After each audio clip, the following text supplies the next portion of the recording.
Hello student of class seventh. बेटा इसके पहले मैं आप लोगों को गैरिसन टाउन के बारे में पढ़ा रहा था, ठीक है। इसमें मैंने आपको बताया था कि जो इंडिया में मुस्लिम शासक थे वो लोग गैरिसन टाउन बनवाते थे, ठीक है। वो जो गैरिसन टाउन होता था उसमें उनके सैनिक रहती थी, सेना के ट्रूप्स सोल्जर्स वगैरह रहा करते थे। तो उसी को हम लोग आगे बढ़ते हैं। These fortresses were garrisoned, but in order to provide them with the necessities day-to-day requirement, often traders and merchants used to settle around the fort. अब ये जो राजा अपने पैलेस के चारों तरफ फोर्ट बनवाते थे, किला बनवाते थे, तो ये जो व्यापारी लोग थे अपनी ज़रूरतों के अनुसार धीरे धीरे उस किले के आसपास सेटल्ड होना, बसना शुरू हो गए।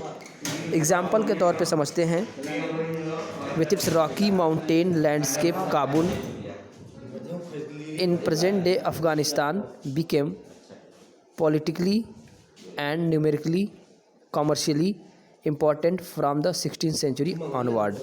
अब एग्जाम्पल तो देखा जाए, रॉकी माउंटेन के साथ साथ ये जो भारत के भी माउंटेन्स होते थे अफ़गानिस्तान में, ये कॉमर्शियल क्षेत्र के लिए, व्यापारिक क्षेत्र के लिए, राजनीतिक क्षेत्र से 16th सेंचुरी में और उसके बाद तक बहुत महत्वपूर्ण हो चुके थे।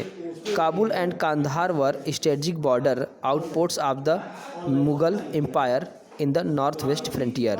अब देखिए, ये जो नॉर्थ वेस्ट की बात कर रहा है, उत्तर पश्चिमी भाग में जो काबुल है अफ़गानिस्तान का और जो कांधार है, ये मुग़ल एम्पायर के लिए एक सीमा का काम करता था, बॉर्डर काम करता था। ये सब सारी जगह थी।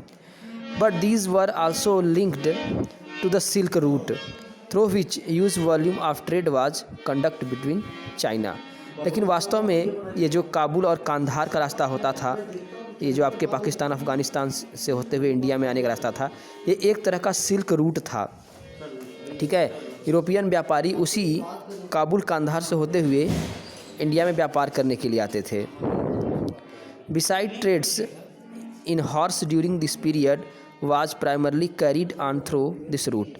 तो इसमें कहा गया, इसके अलावा लोग व्यापार घोड़े से भी करते थे, अपने घोड़े को लेकर उसी रूट से आया करते थे। In the 17th century Jean Baptiste Tavernier, a French diamond merchant, estimated that the horse trade at Kabul around 30,000 annually. तो एक इंग्लिश व्यापारी थे, वो कहते थे 30,000 के आसपास एक साल में घोड़ों का व्यापार हो जाता था काबुल के रास्ते से। Which was a huge sum in this days. आज के अपेक्षा इनकी संख्या बहुत ज़्यादा है। Camel carried dried fruit, dates, carpet, silk and even fresh fruit from Kabul to the subcontinent and elsewhere. अब जो ये यूरोपियन व्यापारी थे, ये ऊँटों के हेल्प से ड्राई फ्रूट ले जाते थे, डेट्स ले जाते थे, और कारपेट और सिल्क, यहाँ तक कि फ्रेश फ्रूट भी काबुल से बाकी यूरोपियन कॉन्टिनेंट में जाता था। Slaves were also brought here for sale. यहाँ से गुलामों की भी खरीद की जाती थी बेचने के लिए। अब देखते हैं ट्रेडर्स और क्राफ्ट्समैन के बारे में।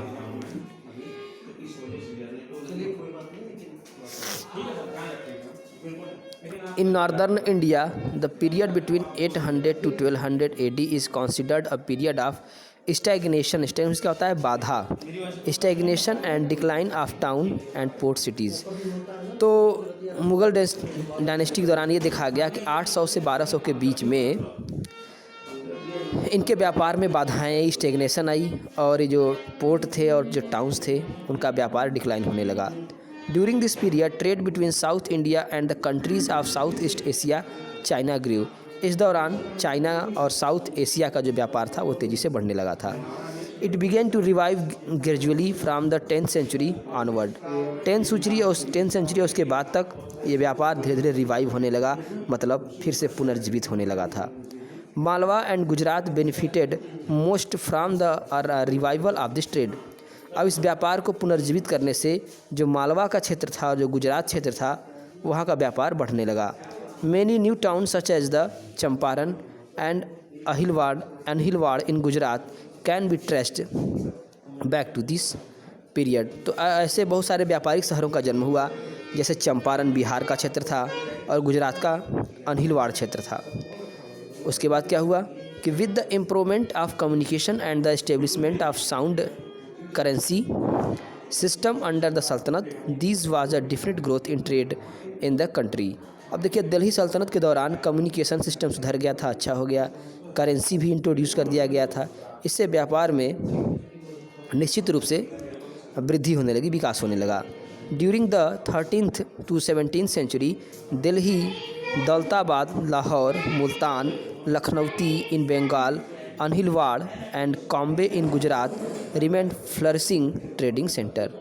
तो 17th सेंचुरी के दौरान दिल्ली, दौलताबाद, लाहौर, मुल्तान और बंगाल का लखनऊती और गुजरात का अनहिलवाड़ और जो कॉम्बे है ये मुख्य व्यापारिक सेंटर के रूप में विकसित होने लगा था।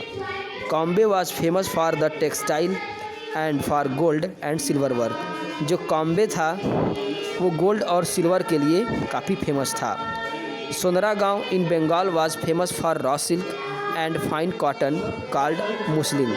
जो बंगाल का सोनरा गांव था अपने सिल्क और कॉटन के लिए फेमस था, उसको मुस्लिन कहा जाता था। There were other handicraft as well as such as leather work, metal work, carpet weaving. और भी हथकरघा उद्योग यानी हाथ से चलाने वाले उद्योग विकसित थे, जैसे लेदर का काम होता था, मेटल का काम, कारपेट और कालीन को बुनने का काम होता था। Some of the new crafts introduced by the Turks include the manufacturing of paper. तो कुछ और भी नए व्यापार शुरू हो गए थे, जैसे तुर्कों ने पेपर का इस्तेमाल करना शुरू कर दिया था, उसको बनाना शुरू कर दिया था। The Mughal maintenance imperial workshop for the production of variety of textile and related articles which were used by the royalty as well as traded to the countries. और जो मुग़ल सम्राट थे वहाँ पे राजसी दुकानें भी खोल दी गई थी और कई तरह के कपड़े बेचे जाते थे। अब इस तरह सर की समस्या हमको पहले से पता थी, एक प्रॉब्लम है, ये भी पता था कि दवाई